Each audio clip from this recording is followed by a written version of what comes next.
Hello everyone, welcome to Quick English Learning. This lecture is about acquisition versus learning hypothesis. This topic is important in second language acquisition as well as in linguistics as a whole. So let's start. The man behind this concept is Stephen Gresham. He is currently serving in the University of Southern California. He is an expert in the field of linguistics, specializing in the theories of language acquisition and development. Much of his recent research has involved the study of non-English and bilingual language acquisition.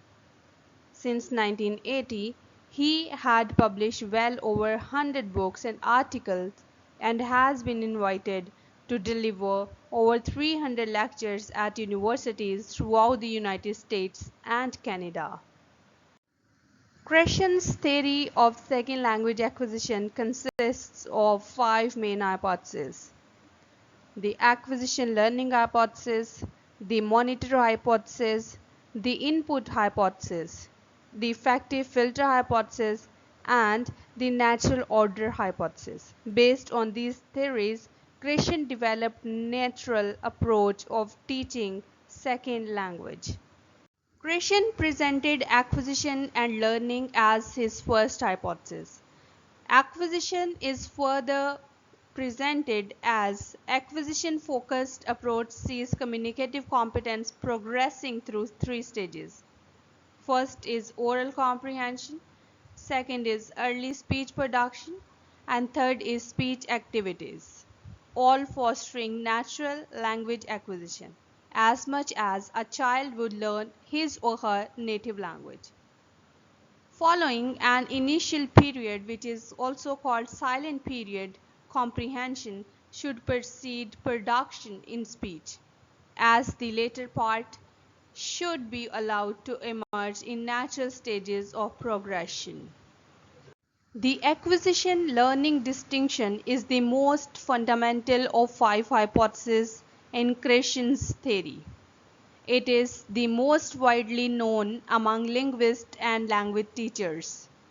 According to Gresham, there are two independent systems of foreign language performance: the acquired system and the learned system. Now, the question arises, what is the acquired system? The acquired system or acquisition is a product of a subconscious process very similar to the process children undergo when they acquire their first language.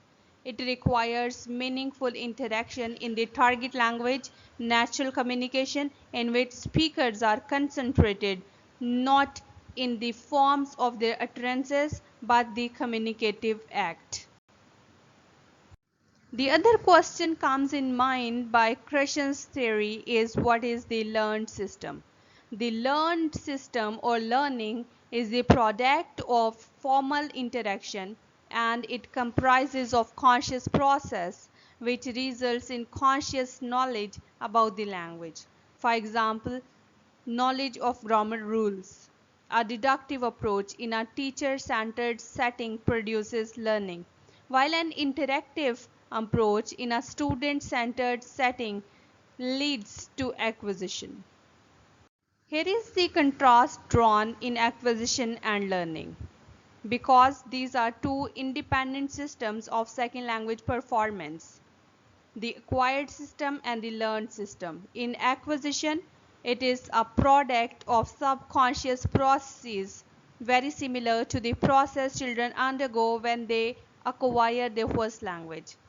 And learning is a product of formal setting. It comprises of conscious processes which results in conscious knowledge about language and, for example, the knowledge of grammar rules.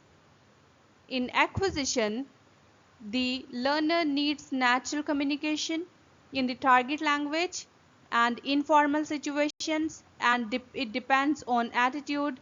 The acquisition depends upon the uses of grammatical feel. Whereas in learning, it is a formal situation. It depends on attitude. It uses grammatical rules.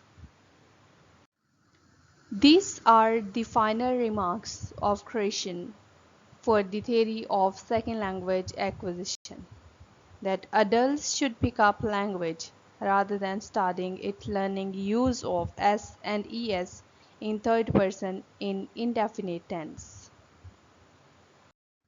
That's all for now. If you like the video or you find it helpful, hit the like button and subscribe the channel.